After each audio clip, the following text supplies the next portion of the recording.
So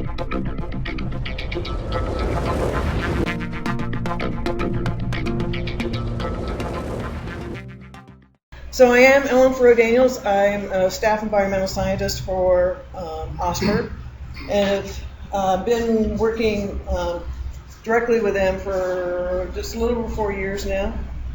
For the 10 years before that, I worked on a contract with them, so I feel like I've sort of been with OSPR for about 15 years now. And I've been doing oil spill planning and response planning for about 21 years now. This particular presentation, the fishery closure one, we're going to focus mostly on state fishery closures. There can also be fishery closures in federal waters, but the state got a new process for fishery closures a few years ago following Costco Busan spill in San Francisco. So I'm going to provide some of the background and the context for that, and talk a little bit about the state's authority and the process for fishery closures in state waters.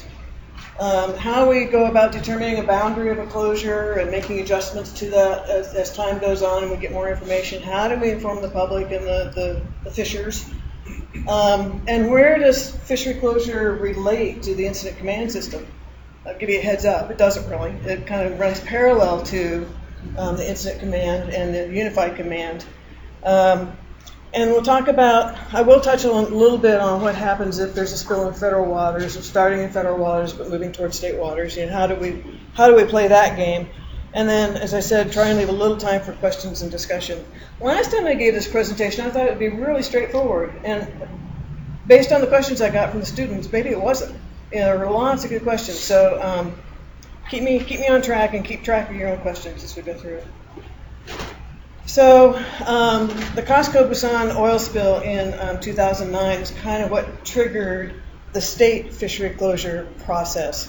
The crab fishermen in particular, the season had just begun, and as they were pulling their crab traps up through the oil slick at the surface, you know, there was some external contact on the crab with oil, and then, you know, you get this sense of, are they just sort of smelling funny, but the flesh is okay to eat? You know, what about marketability? Is anybody going to want to buy it? So the fishermen are really concerned about whether they're going to be able to sell their catch, and the markets are really concerned about whether they should buy their catch. And this legislation was in part to provide some sort of certainty for the fishermen that, okay, starting now, we'll close the fishery, and then it's basically a compensation issue. You can start being compensated for that lost fishery starting now.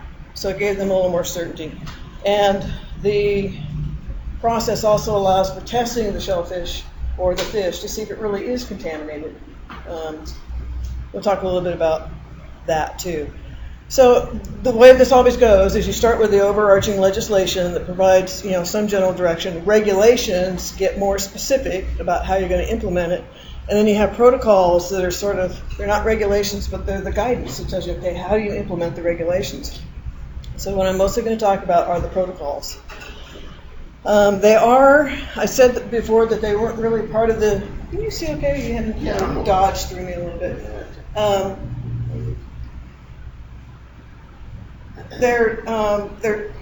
The protocols I'm going to focus on are specific to the state. They're kind of shared by the California Department of Fish and Wildlife, which has the ability to actually close a fishery, and in conjunction with input from Cal EPA's Office of Environmental Health Hazard Assessment, which has the ability to determine whether or not there's a human health risk. So our two agencies kind of work together. We have separate authorities and powers, and we kind of merge them to leverage each other's best authorities.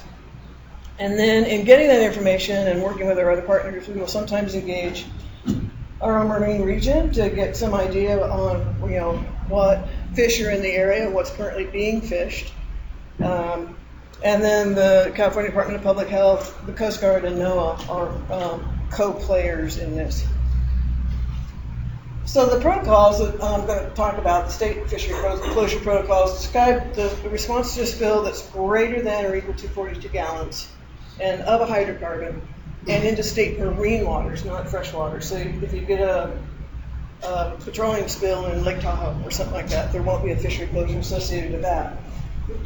Our main triggers are if the spill is not contained, so we have a concern about whether it's going to spread, and it covers any kind of fishing, commercial, recreational, the shore and beach and pier fishing, and mariculture and aquaculture, and also kind of covers, say, fishing vessels that are moving through an area and have fish in seawater tanks, or holding tanks on their vessels.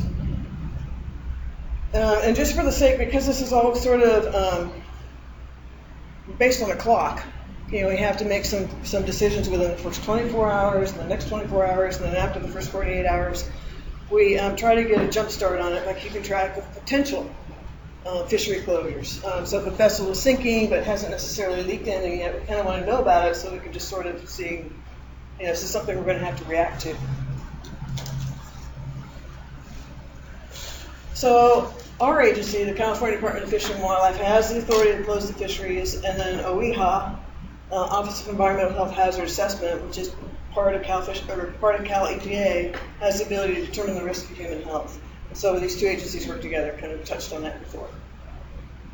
So the first 24 hours are the busiest they are in any spill response. And of course what makes them really busy is that you don't have a lot of the information you need to make a determination about how to move forward.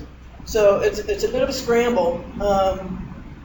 The way we've got it, the way we've been implementing it is that in the first 24 hours, you can implement a fishery closure for very conservative reasons. You may not know whether a fishery is going to be impacted, but if the spill is uncontained, it's over 42 gallons, and it's in an area that gets fished for fish or shellfish, it may be that we'll recommend a fishery closure, even though we don't have all the information to prove whether there would be a human health risk. So it's fairly conservative, protective of human health. But we'll get our notification generally through Cal EMA, which sort of manages most of the spill reports, but it can come from any source. And sometimes we'll get our first notice of a spill or a potential spill from our field response team. They typically also notify the on-duty officer. The way our protocols are set up is the on-duty officer then notifies the OSPR seafood safety technical specialist. But it doesn't always work that way. Sometimes, mostly it works that way, yes. They say there's no stupid question, but get ready. So you had mentioned, in your last sighting of fisheries, you said something about shellfish. So that would include like oyster farms. That's considered a fishery. Right. Thank you. Mariculture, aquaculture. Got it. Anything that could be eaten. Got it. Or we've even included bait. So if someone's actually, going for ghost shrimp or something like that. Oh, that's not for human consumption. That's still. Sometimes, we've considered whether or not taking contaminated, bait products would, be included in an effective fishery. So just some examples, and my, practically only opportunity to put in pictures. We are looking at the full suite of opportunities to take fish, whether it's commercial. As Ed said, that the legislation following Costco-Busan was largely to address kind of the economic interests or concerns, I guess, of the commercial fishermen and whether or not their harvest would be sellable, perceived safe enough to sell. But it includes all fish that can be eaten. I mean, it's everybody's human health, not just those that are considering buying a fish. So these are some of the commercial and marine aquaculture critters. There's some oyster racks right there. Includes the various forms of recreational and subsistence fishing, whether you're paying to go out on a party boat, or whether you're taking yourself out, or whether you're fishing along the shoreline.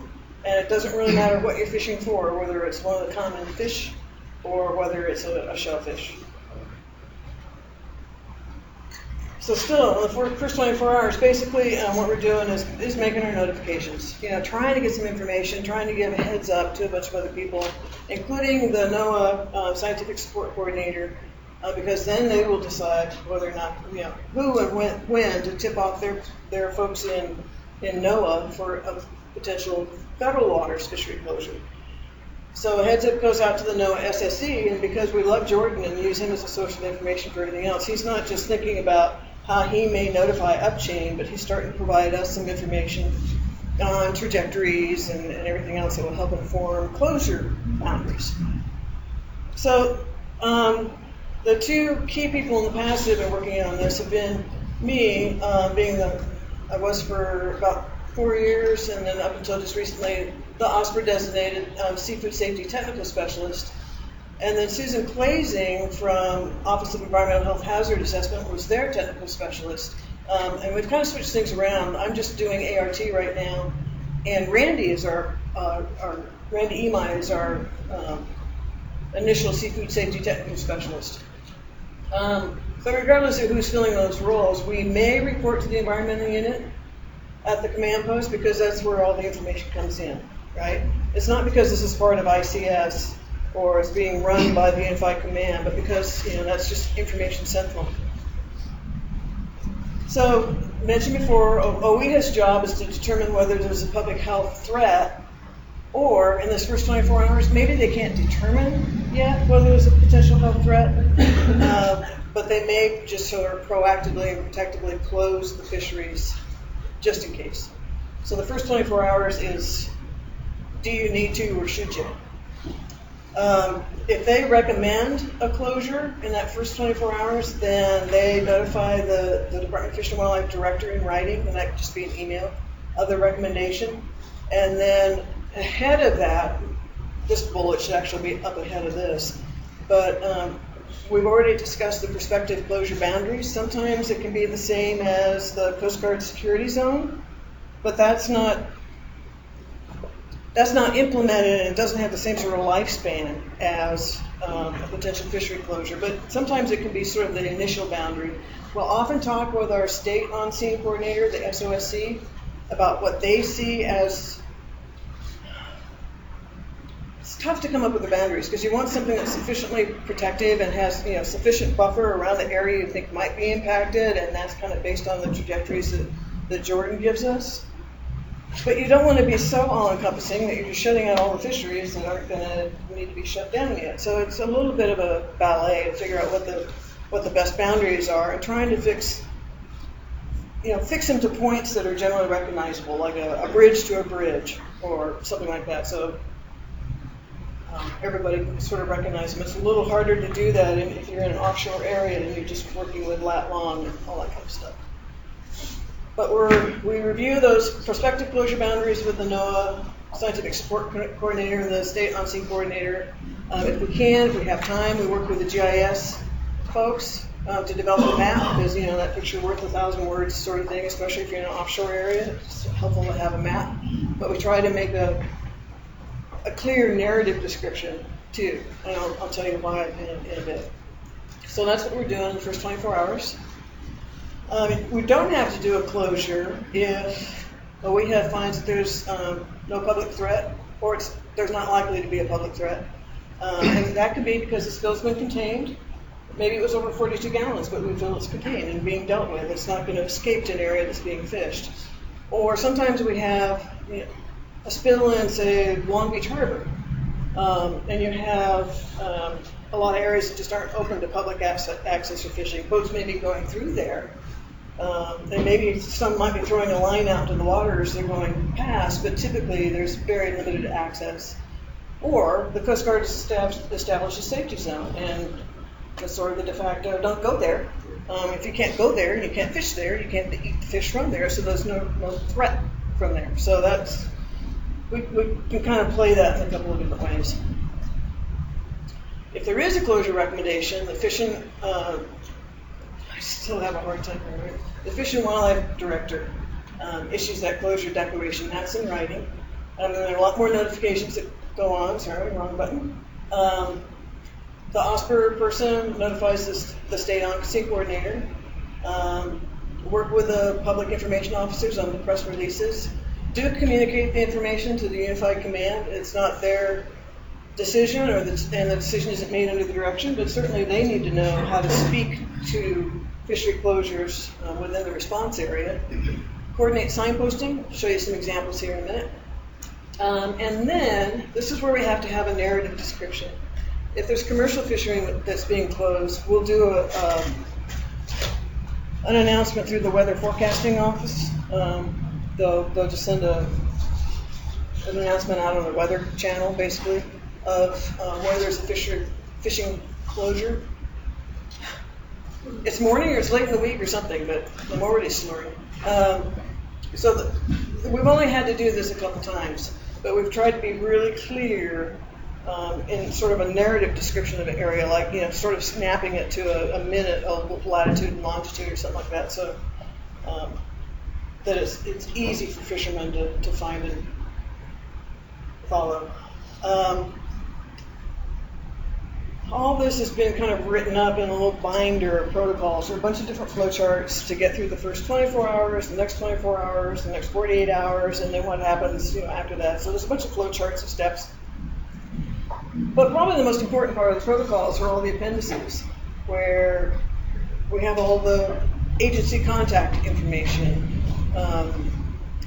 links and resources for common marine fisheries and fish seasons. Where are all the public access points and the jetties and the piers where fishing typically occurs?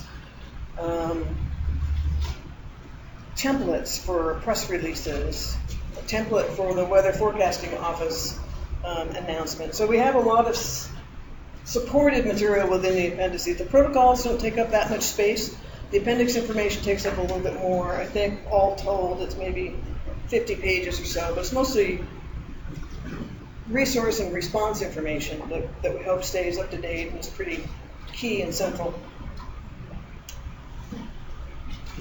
An example of signs.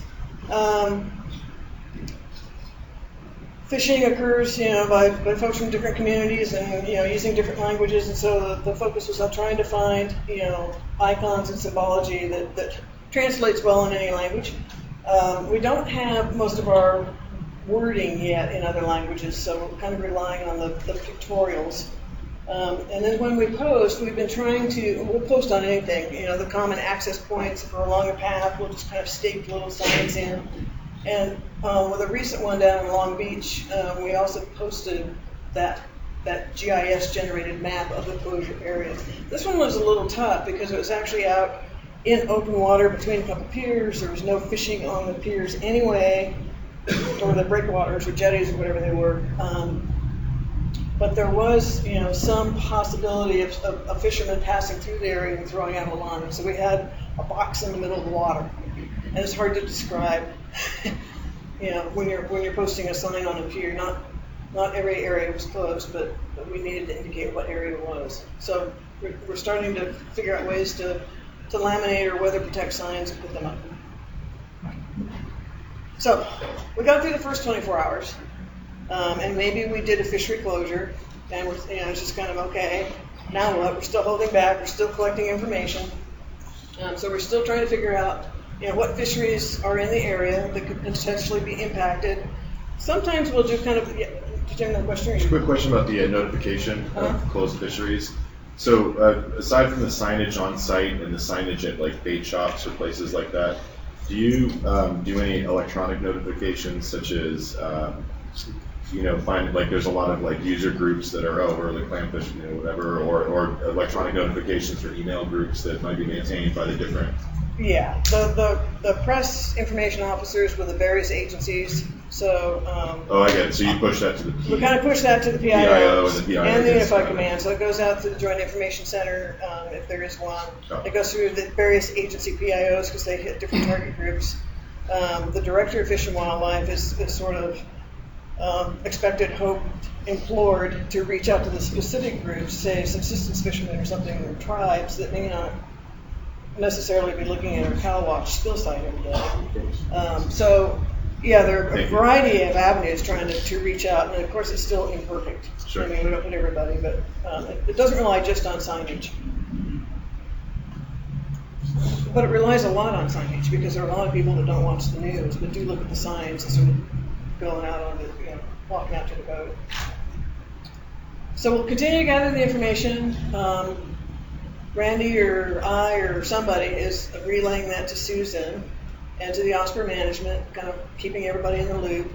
The OEHA technical specialist continues to update or review that information and see if that public health threat is still going to exist after the first 24 hours. Maybe the spill wasn't contained, but maybe now it is. Or maybe the initial volume that was potentially going to be released was over 42 gallons, but most of it's been contained, and what escaped containment was probably less than 42 gallons. I mean, there may be reasons where you think, we don't actually have an actionable spill over 42 gallons. So we're continuing to just kind of gather and fuss over that information. And then if we get more information, we find out, there was, an area that potentially could be, a finfish, and say, maybe there's halibut fishing in the bay, San Francisco Bay, and then some crab fishing going along also. And maybe we can narrow what started out as a more general closure, say, of all fish and shellfish within a certain area. Maybe we can adjust the boundaries to make that area a little more focused, and maybe limit the number of fisheries that are impacted based on scat information that comes in or something else that tells us where the oil actually hit.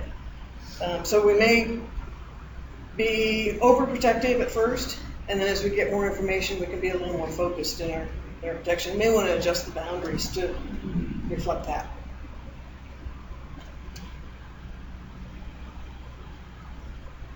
See what I just said? And then we continue to people will always say, the fishery's closed. How long is it going to be closed? We really try to do a lot of the work in the first 24 to 48 hours. We haven't gotten to this slide yet, but after 48 hours, if the fishery is closed, then you need to start doing the seafood sampling and the lab analysis and everything else, and that takes a really long time to just turn around those results and get them checked and have OEHA determine what the human health risk is based on what was found in the tissues. And we did do a fishery closure with tissue sampling for the Dubai Star spill, and that was probably the most minimal sampling we would do. We sampled, I think, once a week, but for just 2 weeks.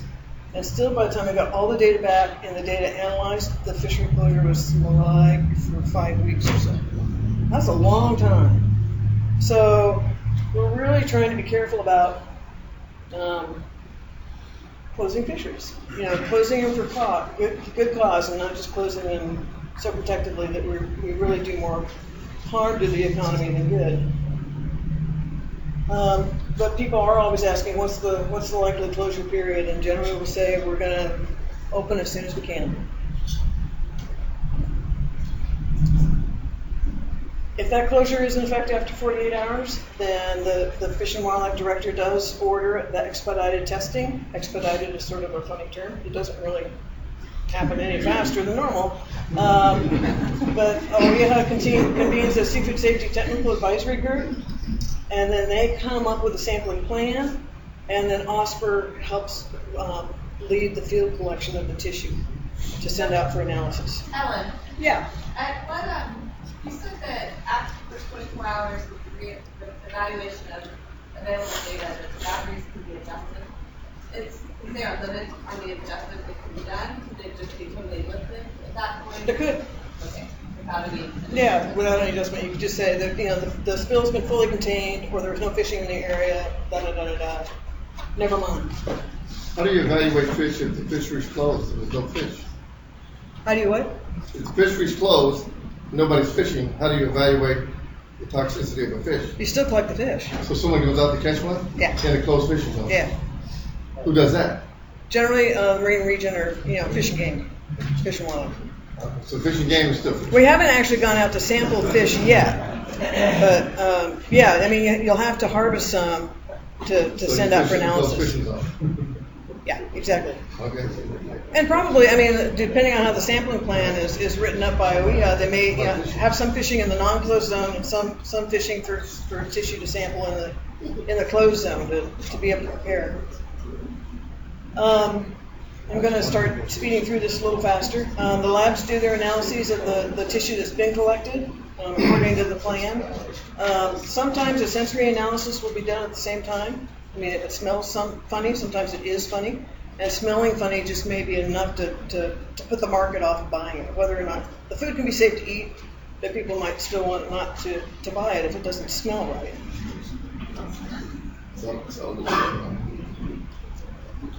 So a little more just on the kind of the sampling process after that first 48 hours. Still opportunities to change the boundaries. Maybe some fisheries can be excluded from the closure. There may be other sampling needs for different fisheries.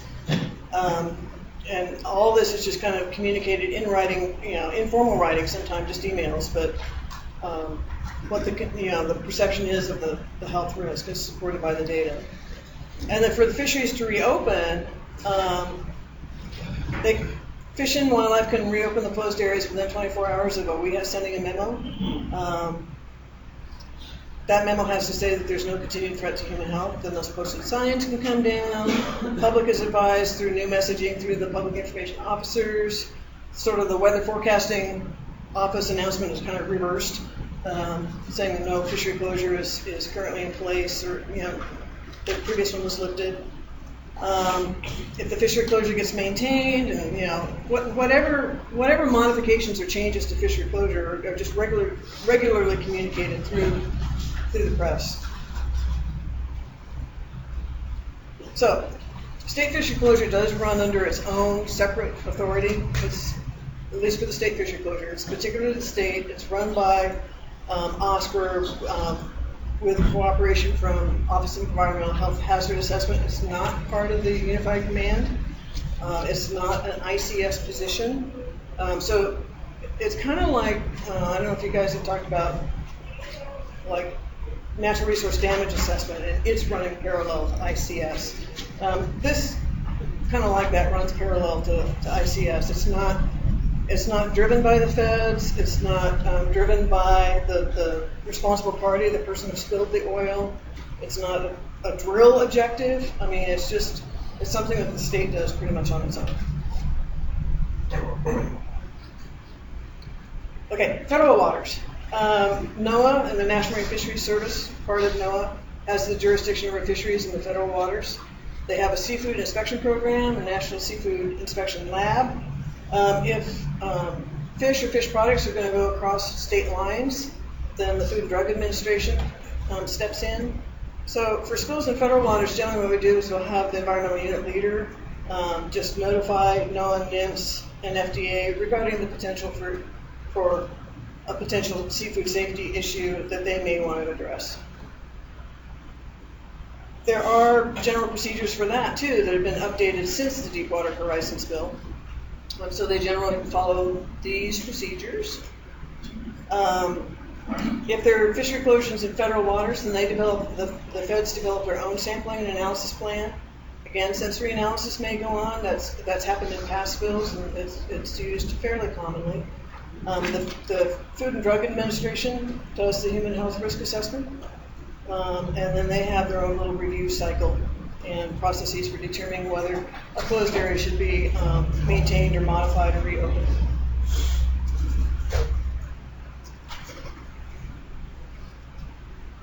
I think I put that in there because I had to, not because I really wanted to. Okay, so what have we done in terms of fishery closure so far? And it's kind of like when someone asks you, this is like for a kid that says, "What do you do?" It's, "Oh, I work on oil spills." I said, "But there aren't that many oil spills, right?" I said, "Yeah, that's right. Say thank you." It's kind of like that with fishery closure in a way too. We have the process and the protocols for dealing with fishery closures, and sometimes we jump on them, pretty early in terms of trying to track those potential fishery closure issues. But we've only really had 2 fishery closures. No, that's not true. This is kind of broken down here, in terms of how much we follow up on it. So most of the things are just, phone and emails going back and forth, heads up to each other. And most of the potential closures, just result in chatter on the lines. We've had a couple of closures with shoreline posting, and those generally are, taken down within 24 hours or so after the first 24 hours because it doesn't continue beyond 48. There were a couple of times when we've closed and there was commercial fishing in the area, so we did an alert through the weather forecasting office. There's only one spill, the Dubai Star, where we did a closure and we did tissue sampling. Since these protocols were in place, I mean, Costco Busan, there was a closure and there's tissue sampling too, but this is just reflective of what happened since that legislation was passed. See, Josh, I did it in time. Josh likes me today, so far, for this one. So,